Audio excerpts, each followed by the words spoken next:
What are cold emails and how are they used? Let's first introduce what a cold email is.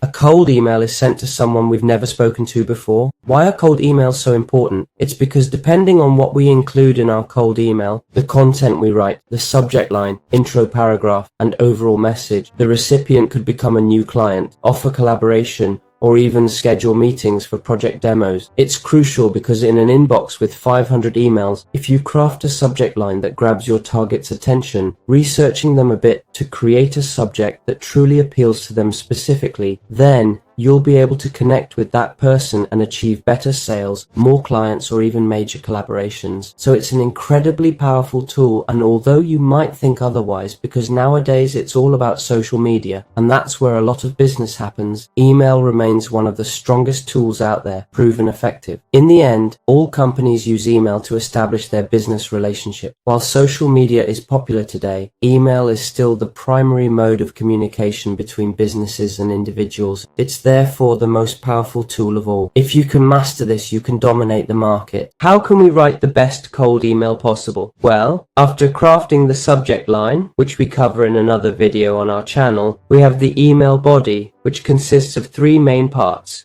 the introduction, the value proposition, and the closing or ending of your email.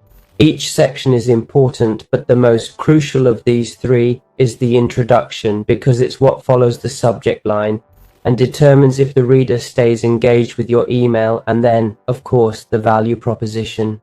Many people think the intro should be brief, quick, and even avoid introductions, but this isn't entirely true, and I'll explain why. What you need to do here is connect with the person you want to sell your product to or contact via cold email and create a sense of closeness so they feel the time they'll spend with you will be valuable. For this, they must feel we're interesting and worth their time and attention. Keep these two goals in mind while writing. You can craft any intro, but here's an example that clearly meets these objectives. Hi Sam, we haven't been properly introduced, but I've been following your work and wanted to share some ideas with you. Why does this meet the objectives I mentioned? First, I've just acknowledged that we haven't been formally introduced. This will make them think you know something about them, that you've done your research. I'll confirm it in the next line, but it creates that they know something click. We haven't met, but we have something in common. Plus, you don't know what they know or what they'll offer, so you're also keeping them engaged, making them want to read on and stay interested. That's a simple way to do it. You can create many while following these steps to build trust and keep them interested in reading, without giving away everything you want to explain. Most common mistakes I see in cold emails, starting with the subject line of a cold email, making your cold email look like spam. For example, writing things like literally this that I just showed on screen: increase your income now. It looks like I'm being written to by a spammer trying to hack my email account. Seriously guys, never do this. I mean, we have a video on how to write subjects if you want to watch and learn, but never do this.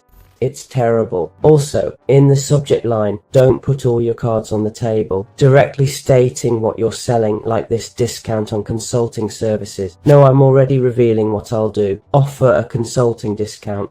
The person will see this and think, I don't care, and won't open your email because they know your intent, what you want to convey, and I'm not doing anything for them to open, see, and click to read your email. For the subject line and the intro, it's similar.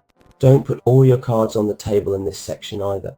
Just make a brief intro to make them comfortable. Maybe share your name, just introduce yourself. You don't need to explain your whole life, just introduce and create some interest. Like this phrase here, you haven't properly introduced yourself yet.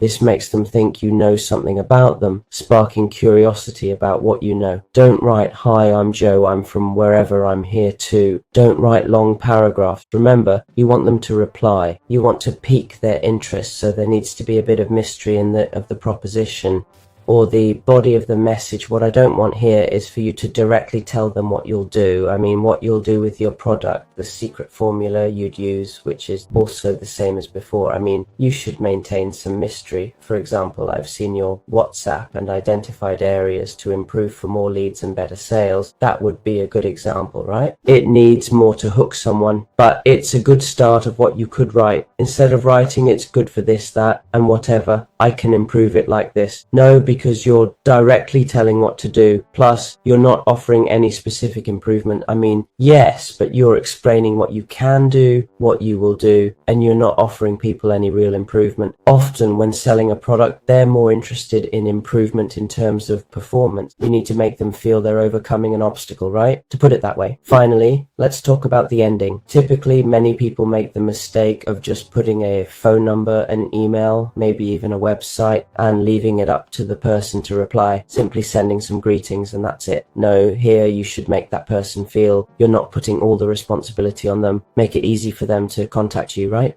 For example, say something like, I'd be delighted to have a chat, or if you're interested, I'd love to talk with you next week to share some ideas I want to apply, right? This way, you're already making them feel you have ideas, something valuable to offer. You've given a time frame, told them roughly when you want to do this, and this way they can plan and feel they want that chat for the ideas you might share. So these are the common mistakes I see people make and how you can fix them.